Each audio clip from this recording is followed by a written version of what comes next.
Hello welcome back to my channel. Hello. അപ്പോൾ ഇന്ന് ഞാൻ നമ്മുടെ വെഞ്ഞാറമ്മൂട് കൂട്ടക്കൊല കേസിലെ അഫാൻ്റെ പിതാവിൻ്റെ ഒരു ഇൻ്റർവ്യൂ കണ്ടിട്ടുണ്ടായിരുന്നു. അപ്പോൾ അദ്ദേഹത്തിൻ്റെ ആ വാക്കുകൾ, അദ്ദേഹത്തിൻ്റെ ആ ഇപ്പോഴത്തെ മാനസികാവസ്ഥ, അദ്ദേഹം ഇന്ന് നേരിട്ട് കൊണ്ടിരിക്കുന്ന ആ ഒരു പ്രതിസന്ധി വളരെ ദുഃഖകരമായ ഒരു കാര്യം തന്നെയാണ്. നമുക്കതിലേക്കൊന്ന് നോക്കിയിട്ട് വരാം. അതായത് നമ്മുടെ വെഞ്ഞാറമ്മൂട് ഇത്രയും അതിക്രൂരമായ കൊല ചെയ്ത അഫാൻ്റെ പിതാവ് ഇന്നിപ്പോൾ ഇൻ്റർവ്യൂവിൽ പറഞ്ഞിരിക്കുന്ന കുറേ കാര്യങ്ങൾ, തൻ്റെ ജീവിതത്തിൽ തനിക്കെല്ലാം നഷ്ടപ്പെട്ടു, തൻ്റെ ഭാര്യയുടെ അവസ്ഥ ഇങ്ങനെയാണ്, തൻ്റെ ഇളയ മകൻ മരണപ്പെട്ടു, അത് സ്വന്തം മകൻ്റെ കയ്യിൽ നിന്ന് തന്നെ, അവൻ്റെ കൈയാൽ തന്നെ ആ കുഞ്ഞ് മരണപ്പെടുകയും ഒപ്പം സ്വന്തം ഉമ്മയുടെ അവസ്ഥ, ഉമ്മ മരണപ്പെട്ടു, ജ്യേഷ്ഠൻ്റെ ഭാര്യ, അങ്ങനെ താങ്ങാവുന്നതിലും അപ്പുറം ആ മനുഷ്യൻ ഇന്ന് നേരിട്ടുകൊണ്ടിരിക്കുന്ന ഒരവസ്ഥയാണ്. അപ്പോൾ ഇത്രയും ഒരു വലിയൊരു ബാധ്യത ഉള്ളത് ഇദ്ദേഹം ഇതുവരെ അറിഞ്ഞിട്ടില്ല എന്നുള്ളതാണ്. അദ്ദേഹത്തിൻ്റെ ഈ അബ്ദുൾ റഹീം എന്ന് പറയുന്ന ആ ഒരു വാപ്പ, അദ്ദേഹത്തിൻ്റെ അറിവിൽ ഒരു ഹൗസിംഗ് ലോൺ അദ്ദേഹം എടുത്തിട്ടുണ്ടായിരുന്നു. അവർ വളരെ നല്ല രീതിയിൽ ബിസിനസ്സൊക്കെ ചെയ്ത് നല്ല നിലയിൽ ജീവിച്ചുകൊണ്ട് വരികയായിരുന്നു. പക്ഷേ കൊറോണ സംബന്ധമായിട്ട് കുറച്ച് കാര്യങ്ങൾ ആ സമയത്ത് വന്നതിൽ ബിസിനസ്സിനെ വളരെയേറെ ബാധിച്ചു. ആ ടൈമിലാണ് അദ്ദേഹത്തിന് കുറച്ച് ബുദ്ധിമുട്ടുകളും കടങ്ങളും ഒക്കെ നേരിടേണ്ടി വന്നത്. പക്ഷേ എങ്കിൽ പോലും അദ്ദേഹം ഗൾഫിൽ പോയി അത് വേണ്ടുന്ന രീതിയിൽ ആ കടങ്ങളൊക്കെ വീട്ടി വരികയായിരുന്നു. അതിനോടൊപ്പം തന്നെ അവർക്കൊരു കോഴി ഫാമും എന്തോ ചെറിയ രീതിയിൽ തുടങ്ങണമെന്ന് പറഞ്ഞു, അത് സ്റ്റാർട്ട് ചെയ്ത് കൊടുത്തു. അപ്പം കുടുംബത്തിൻ്റെ നോക്കേണ്ട കാര്യങ്ങളിൽ പണമായിട്ടാണെങ്കിലും ചിലവിനുള്ള കാശാണെങ്കിലും ബാധ്യത തീർക്കാൻ അദ്ദേഹത്തിൻ്റെ അറിവിൽ ഹൗസിംഗ് ലോണായിട്ട് വെഞ്ഞാറമ്മൂട് സെൻട്രൽ ബാങ്കിൽ നിന്ന് ഒരു ലോൺ എടുത്തിട്ടുണ്ടായിരുന്നു. അപ്പോൾ അത് ഏകദേശം അടച്ചു തീർന്നു. പിന്നെ ഒരു ചെറിയൊരു എമൗണ്ട് മാത്രമാണ് ഉണ്ടായിരുന്നത്.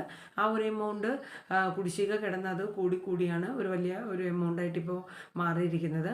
പക്ഷേ ഈ ഒരു ബാങ്കിൽ നിന്ന് അവിടുന്ന് അസിസ്റ്റൻറ്റ് മാനേജർ, അതിപ്പോൾ നമുക്ക് പോലീസിൻ്റെ റിപ്പോർട്ടിൽ നിന്ന് നമുക്കത് മനസ്സിലായതാണ്, നിരന്തരം ഈ വീട്ടിൽ 8 മണി മുതൽ വൈകിട്ട് വരെ നിരന്തരമായിട്ട് അവർ ഒരുപാട് ടോർച്ചർ ചെയ്തിട്ടുണ്ടെന്നാണ് പറയുന്നത്.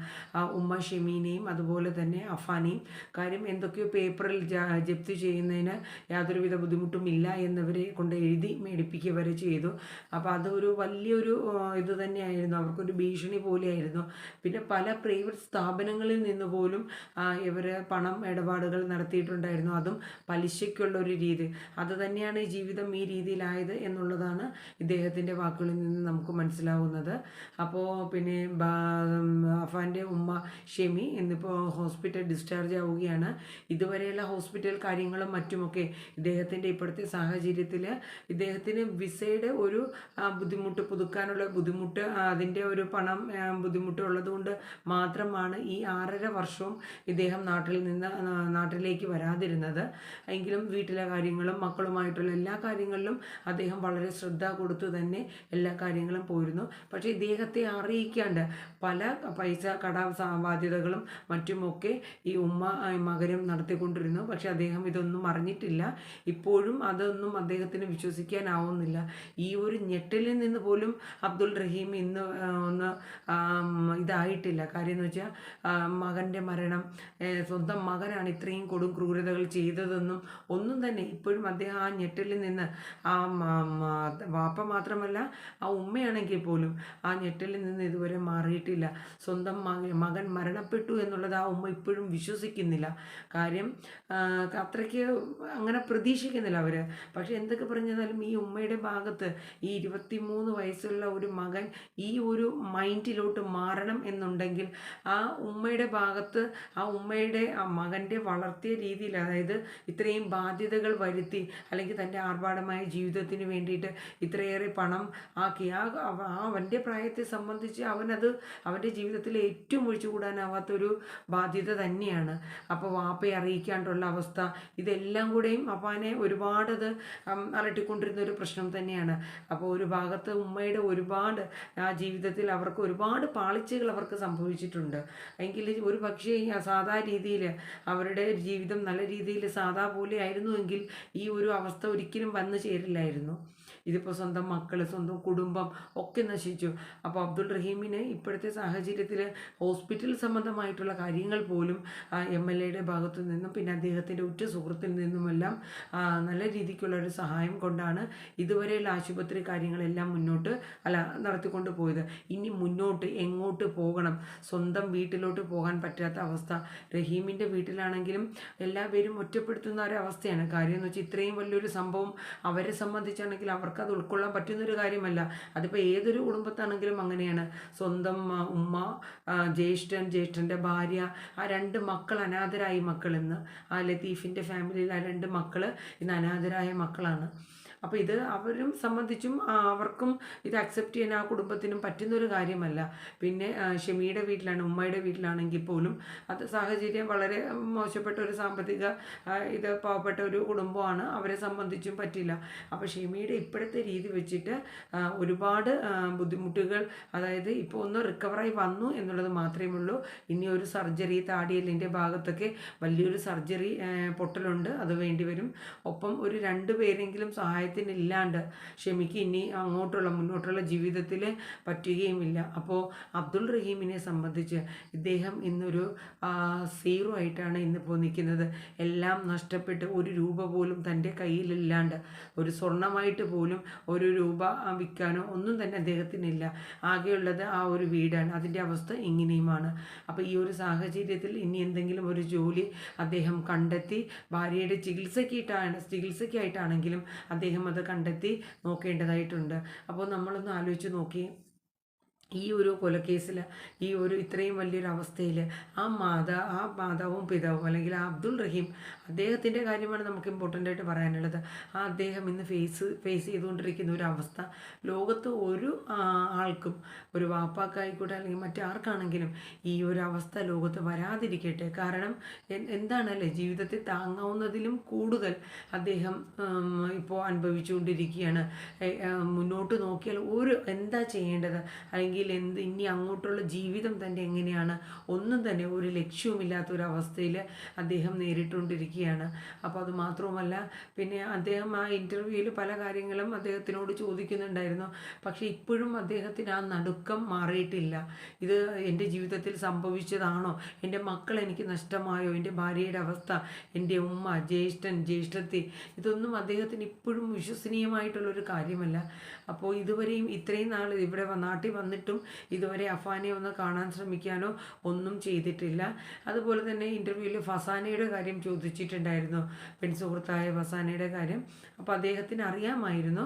അപ്പോൾ അഫാന് ഒരു 27 വയസ്സൊക്കെ ആകുമ്പോൾ നമുക്കതെന്താണെന്ന് വെച്ചാൽ ഒരു ജോലിയൊക്കെ ആയി നല്ല രീതിയിലായിട്ട് നമുക്കത് എന്താണെന്ന് വെച്ചാൽ നോക്കി ചെയ്യാം എന്ന് മോൻ്റെ അടുത്ത് പറഞ്ഞിട്ടുണ്ടായിരുന്നു എന്നാണ് അദ്ദേഹം പറയുന്നത്.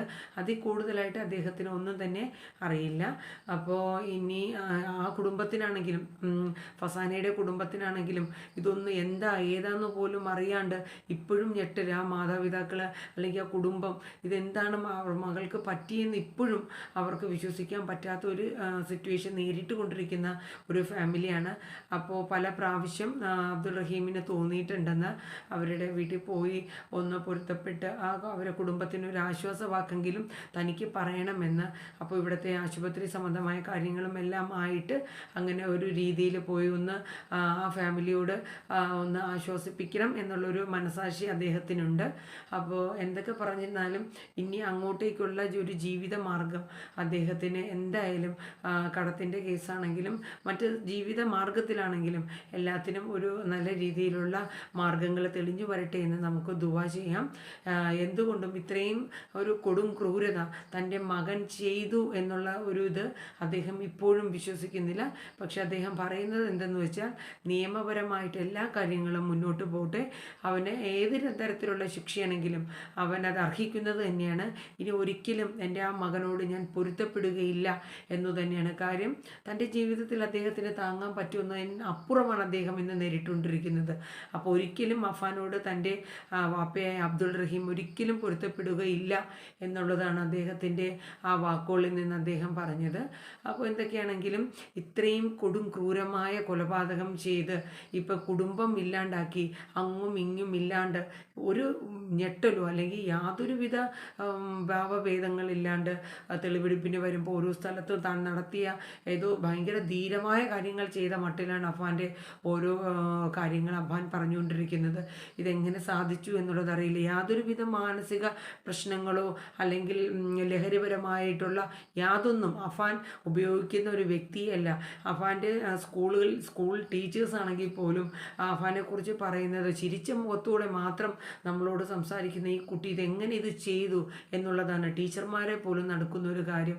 അതുപോലെ തന്നെ നാട്ടുകാരും മറ്റു ബന്ധുക്കളും ഒക്കെ. പക്ഷേ അഫാനെ സംബന്ധിച്ച് അഫാൻ്റെ ജീവിതത്തിൽ അഫാന് ഒരുപാട് ദേഷ്യവും ഒരു വൈരാഗ്യവും തൻ്റെ പിതാവിൻ്റെ സഹോദരനായ ലത്തീഫിനോടുണ്ടായിരുന്നു. ആ ഒരു വല്ലാത്തൊരു വൈരാഗ്യം തന്നെയായിരുന്നു. അപ്പോൾ അത് അഫാൻ എടുത്ത് പറയുന്നുണ്ട്, ചോദ്യം ചെയ്യലിനും മറ്റുമൊക്കെ ആയിട്ട് എടുത്ത് പറയുന്നുണ്ട്.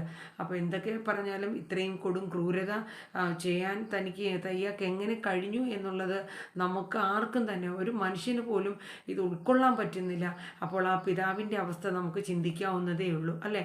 അപ്പോൾ ഇതെല്ലാം താങ്ങി ഇനിയും ജീവിതത്തിലോട്ട് അവർക്ക് മുന്നോട്ട് പോകാൻ പറ്റട്ടെ എന്ന് നമുക്ക് ദുആ ചെയ്യാം. ആ മാതാവാണെങ്കിലും എത്ര പറഞ്ഞിരുന്നാലും പല കാര്യങ്ങളിലും അവർക്ക് പാളിച്ചകൾ പറ്റി, ക്ഷമിക്കുക.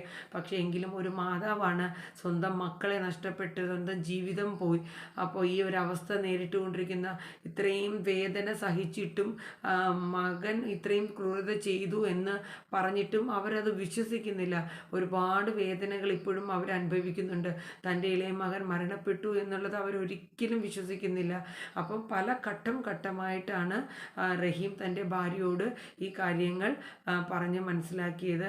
അപ്പോൾ ആദ്യത്തെ നാളുകളിലൊന്നും അത് പറഞ്ഞില്ല. ഈ വരും ദിവസങ്ങളിലാണ് ഓരോ കാര്യങ്ങളും എല്ലാം കേട്ട് നിലവിളിക്കുക, അല്ലാണ്ട് ആ ഉമ്മ ഒന്നും ചെയ്തില്ല. എന്തൊക്കെ പറഞ്ഞാലും ഈ രണ്ടു പേർക്കും, ആ റഹീമിനും ഷെമിക്കും, ആ മാതാപിതാക്കൾക്ക് ഇത് താങ്ങുവാനുള്ളൊരു മനസ്സ് അല്ലാഹു നൽകട്ടെ എന്ന് നമുക്ക് ദുആ ചെയ്യാം. ഇതുപോലെയുള്ള കൊടും ക്രൂരതകൾ ഇനി ഒരിക്കലും നമ്മുടെ നാട്ടിൽ ഉണ്ടാകാതെ ഇരിക്കട്ടെ എന്ന് നമുക്ക് ദുആ ചെയ്യാം. ഇത്രയും പറഞ്ഞുകൊണ്ട് ഞാൻ എൻ്റെ വാക്കുകൾ നിർത്തുന്നു. Thank you.